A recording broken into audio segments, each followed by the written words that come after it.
The most disrespected person in America is the black woman. The most unprotected person in America is the black woman. The most neglected person in America is the black woman. Dangerous lesson of all, too. The male ego is the most sensitive and most dangerous thing the world has to offer. Yes. So I was very... Just say that again one more time. Say that one more time. The male ego is the most sensitive and dangerous thing in the world. Kind of that notion about males, don't cry, they don't have emotion, they just deal with everything internally. Hello everyone, it's Queen V. I'm back to you with another video. This video is an update on the Ashanti Downey case. Before I begin, I would like to give my continued support to Ashanti Downey and her family during this difficult time. This process, I know for a fact, has not been easy, as Ashanti Downey will need additional help, not only in the short term, but in the weeks, months, years, and even decades to come. I want Ashanti Downey and her family to know that we support her on this next journey that she is about to embark.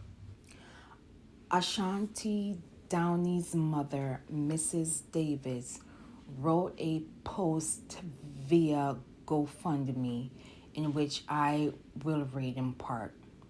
She wrote, "I wanted to update all of you on how Ashanti's surgery went. She did well, and the surgeon was able to do more donor grafts to the other areas of her body. She is still in ICU, but is in stable condition.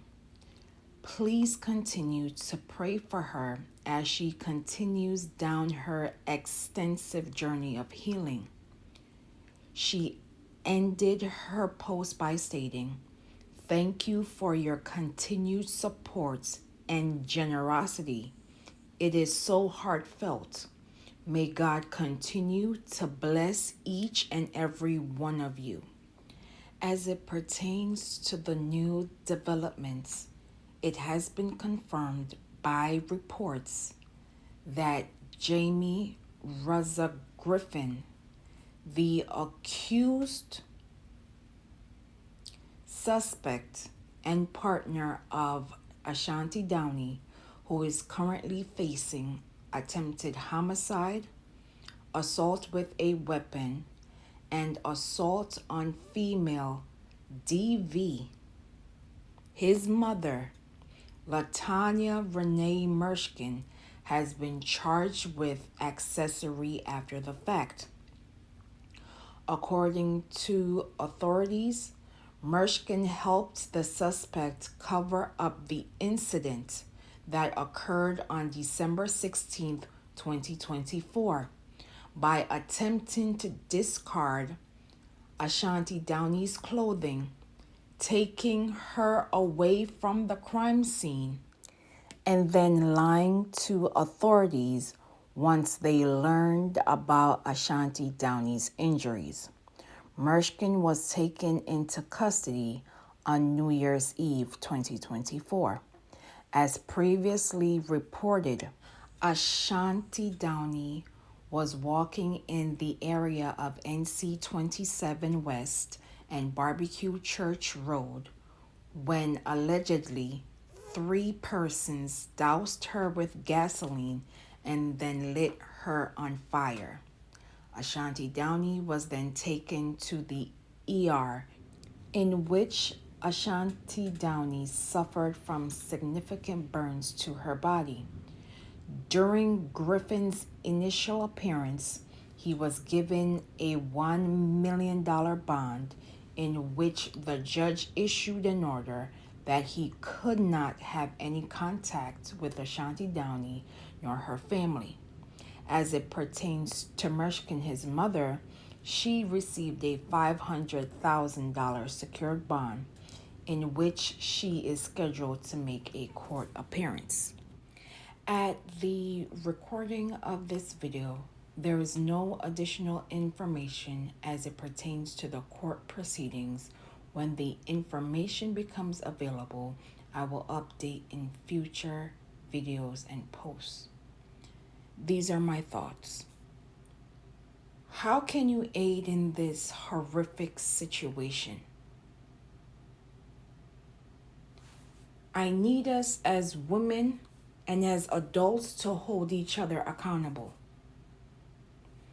This young lady was doused with gasoline and then lit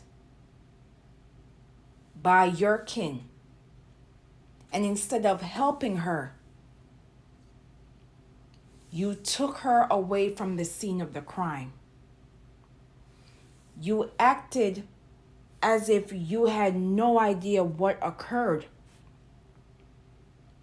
You went straight into quote unquote mama bear mode and discarded, aided, and supported your monstrous behavior. Yes, I said it. Your child did something horrific to someone else's child. And instead of supporting this young lady by giving her and getting her help, you instead aided in your child's behavior.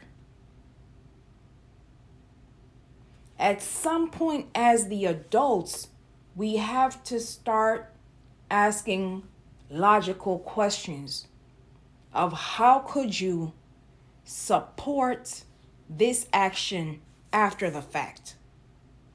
This young lady was lit on fire. She's in critical condition, fighting for her life. And instead of you being an adult and saying, hey, something happened to Ashanti, I'm not supporting this foolishness, I'm getting her help, officers are asking questions, you're acting as if you don't know what's going on. Which leads me to believe that Latonya Renee Murchison never liked Ashanti Downey. I understand that this is not your child, but Ashanti Downey is someone's child. And if someone brought harm to your child, you would want the adult to help your child when they're in a crisis. Thank God that Ashanti Downey was able to get to the ER on time. This story, as horrific as it is, could have went into a whole different direction, because we are seeing a pattern in which women are being attacked by getting lit. So many factors went into this horrific incident. And instead of standing on business and ensuring that Ashanti Downey got help, you instead aided your son's behavior. And now you are possibly looking at being a conspirator after the fact and probably doing time behind this horrific act. We have to start holding ourselves accountable and each other accountable.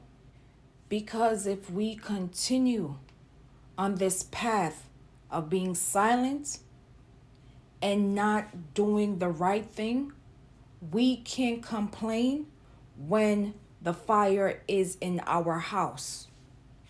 According to the Black Burn Center organization, they have cited that approximately 40% of Black women will experience DV in their lifetime. And unfortunately, 56% of these homicides were committed by a current or former partner. A study conducted by the Columbia University Irving Medical Center and Columbia Mailman School of Public Health found that Black women in the United States were on average 6 times more likely to be unalived. The evidence suggests a strong link exists between higher homicide rates and the effects of entrenched inequities, which manifest through factors such as educational attainment, unemployment, and wealth distribution. Another study conducted by Mass General Brigham of the 21 million assault-related injury visits, an estimated 15% occurred during holiday periods and 85% during non-holidays. New Year's Eve was the highest for IPV, which is intimate partner violence, and altercations, followed by St. Patrick's Day, Independence Day, and Labor Day. The study would further state victims are more vulnerable to violence due to prolonged or increased contact with family and friends, alcohol consumption, financial stress, or unique challenges during the holiday period. On average, it takes a victim 7 times to leave before staying away for good. Exiting the relationship is the most unsafe time for a victim, according to the DV Hotline organization. I've said this before and I will say it again. There are persons out here who will date you, who will court you, who will marry you, and yes, even have children with you, just to bring harm to you. There is value inside of you. You bring value to everyone around you. And unfortunately, there are persons out there that envy that value. And sometimes the op is literally sleeping next to you. And we must be mindful of spreading misinformation, disinformation, aka lying, when these stories come to light. And we must support our loved ones when they come to us in confidence about what is occurring behind closed doors. We must also support those that have a plan in place and understand that timing is of the essence, and when it's time to officially leave, we have resources and agencies waiting to support them on the other side. When are we going to actually protect Black women within our society? When is enough enough? I will leave in the link and description below for organizations and hotlines as it pertains to DV. In addition, the ongoing GoFundMe for Ashanti Downey. Sending continued support and energy to Ashanti Downey and her family as they are processing this new chapter in the weeks, months, years, and decades to come. Protect Black women, known and unknown. Justice for Ashanti Downey. And as always, please be safe out here, and I will see you in the next video.